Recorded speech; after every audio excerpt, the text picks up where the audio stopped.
out 5 million naira for his health, you should be able to look after him. Doctor, she don't give us smile.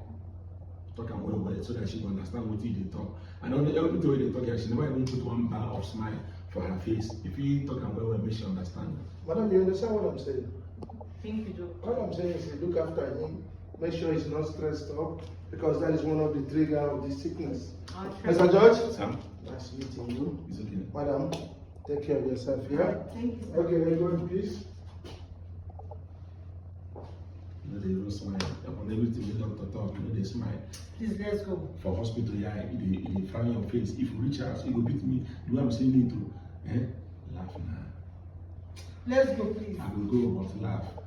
Not for what? I talk, man. Doctor, okay, woman. She said that 5 million, you pay me back. And Let's go. if I will.